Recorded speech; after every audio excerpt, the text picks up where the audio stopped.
What's going on? What's going on? What's going on? This is James Bush from Let's Have MANversation, and this is I'm the She.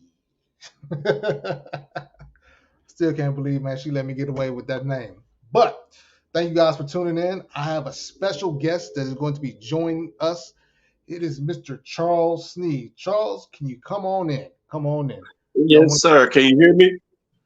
What's going on with you, brother? What's going on with you? What's going on, baby? What's up, JB? What's going on with you, man? I'm doing all right, man. Charles, tell my audience about a little bit about yourself.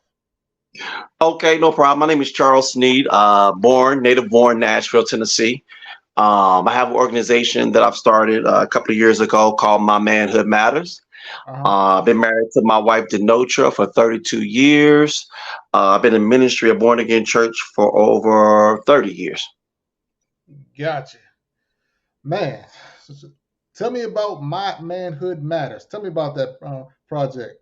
Okay, it is my man. So pre-COVID, well, during COVID, a year before COVID, I was having conversations with different brothers, right?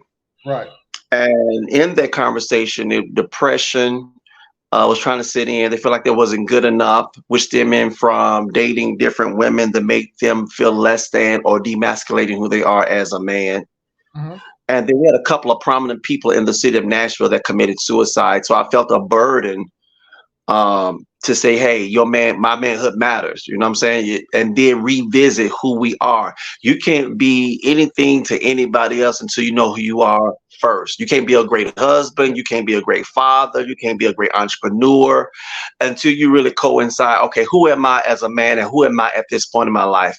And what happens is, um, a lot of us a lot of us ask somebody asked me, hey Sneed, are you okay? And we fake it, we smiling, but on the deep within, we're screaming help.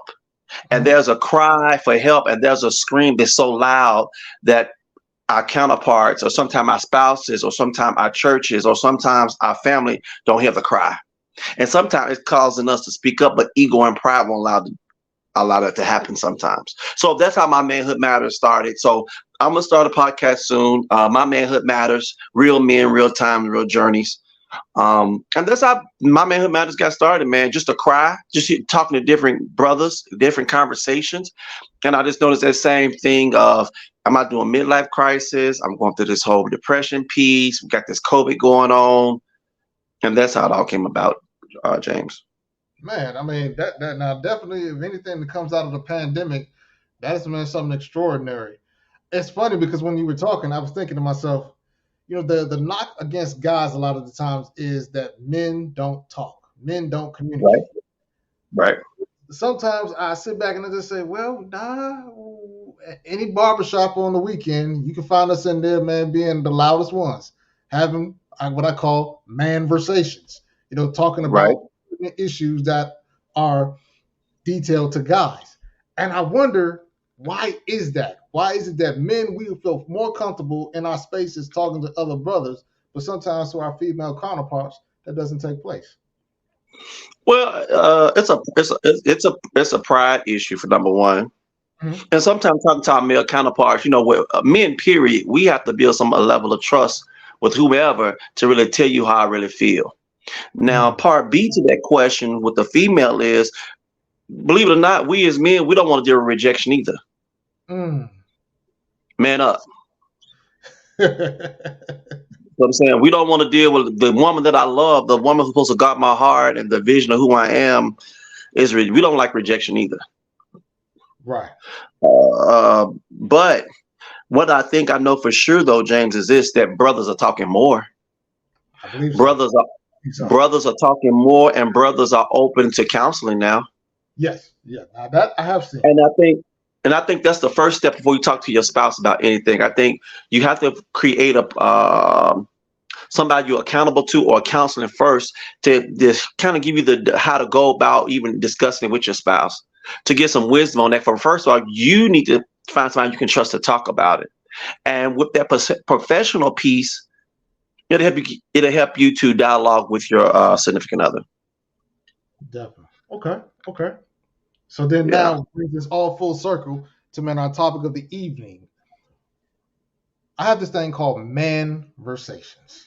And Okay. conversation is bigger than just a conversation. It's bigger than just dialogue. A manversation can be something of a nonverbal cue. You seeing somebody walking in their purpose, and man, you are impacted by what you are witnessing, what you are experiencing. That's a manversation. A manversation is something that could be just simple as a conversation, or it can be something along the lines of you are impacted by the story of someone else's. Why Mm. are manversations important for men in this day and age? I equate manversations to accountability. Mm, The reason why I say that is because you can go through anything if you have somebody that you trust, like a brother, to kind of walk you through the process. hmm I also believe, for example, a lot of men see other men like a James Bush. I mean, you're top of the game in what you do, but for me, that's insecure. They don't. We don't. I don't think I can get to that level. But what happens is this: your testimony is another man's deliverance. got you. Got you. Once a man hears another man's story, it brings the manversation. Yeah. Yeah. And if it can happen for James, it can happen for Charles. But that's coming through a dialogue of take the mask off, um, and just have that dialogue, Mm, and just getting something in place to cause you to grow. wow. Wow. I Wow. don't know if I answered your question though, James. I mean, no, that's powerful because I believe I'm with you. A lot of other brothers, especially younger brothers, they need to see the older guard being able to let go, for lack of a better expression, their guard. They need to be able to see us be vulnerable and practice and live life without as much pride or much ego. I mean, I go back to the scripture where it talks for pride comes before the fall, and so I Right, think that right. we have to begin to move in those directions because if not, then we will not receive all that we can in this life potentially that was available to us. I mean, I agree 150%. I think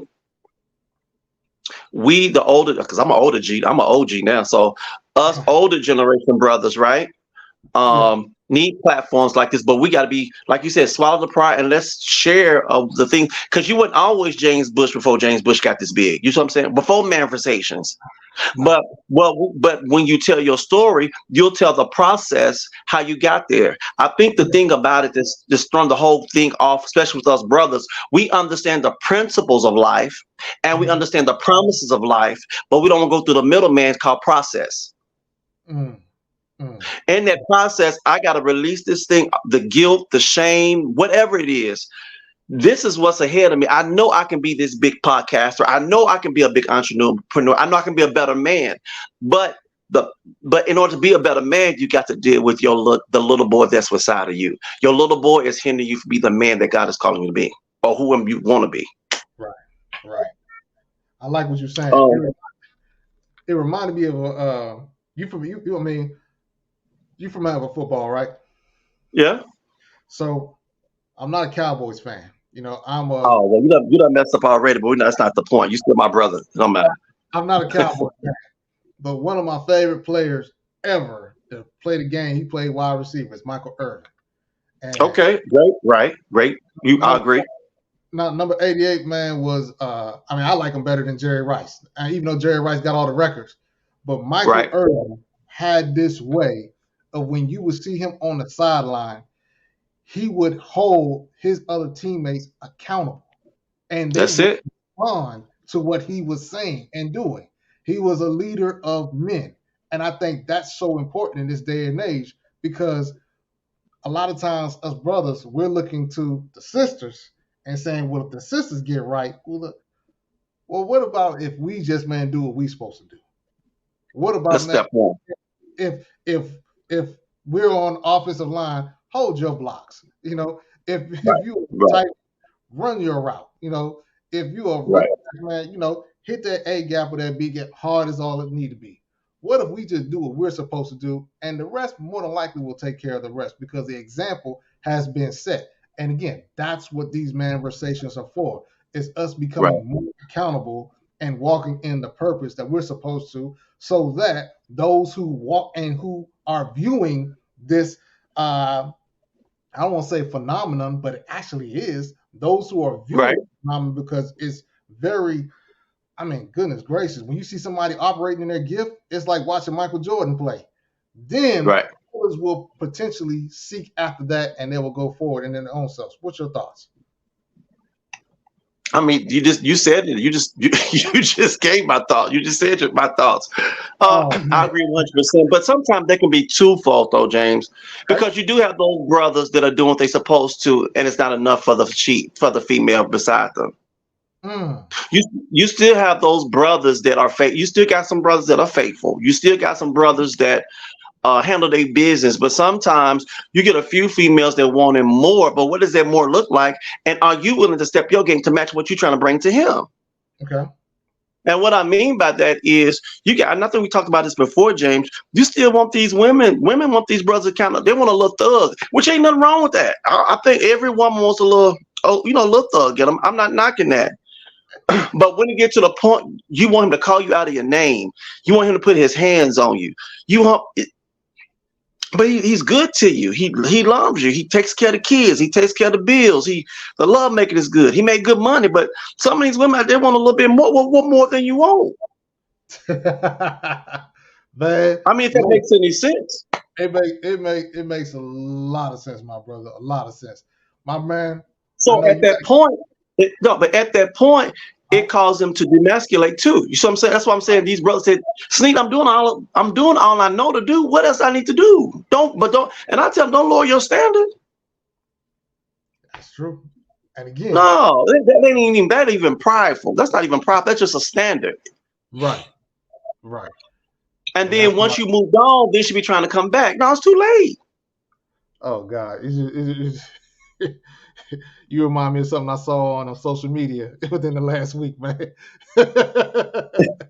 But man, I know you got to get out of here. Charles, tell my audience where they can find you at. Give me your Oh, contact. cool, cool. Yes, sir.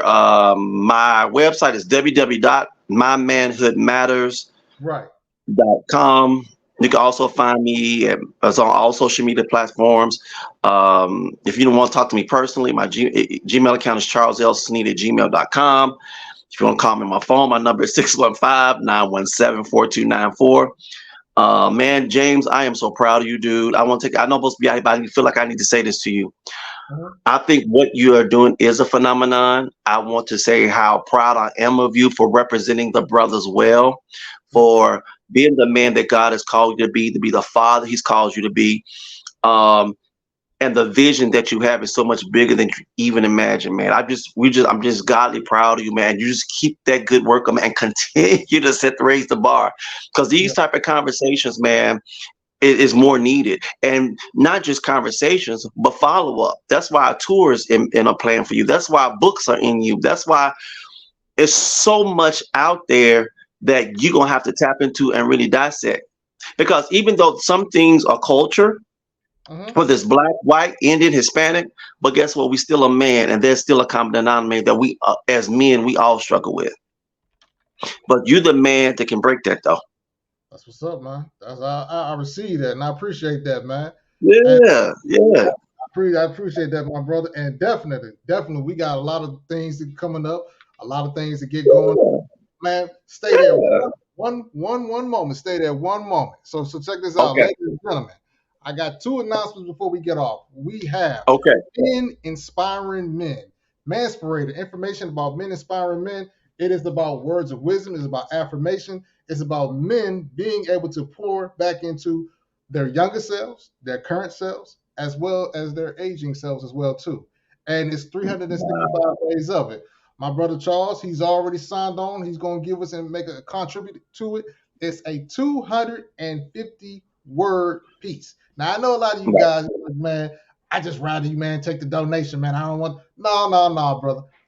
The donation is cool. Don't worry. I like the fact that you are contributing monetarily, but I want Right. your wisdom. I want your understanding. I want your knowledge that can help myself, because I'm going to be reading. Help Right. myself, help my son, Right. help, man, my nephews, and then also too for those other individuals who will just want to tune in and say what this is all about. So we Right. got Men Inspiring Men, 365 Days of Change. Men, be a part of this process. You know, the information Absolutely. is below on the line, on the bottom line, the third, what they call it, the third row, third line, or whatever have not, that you can see. Click on that link. Some brothers, they even signed up today, which is awesome.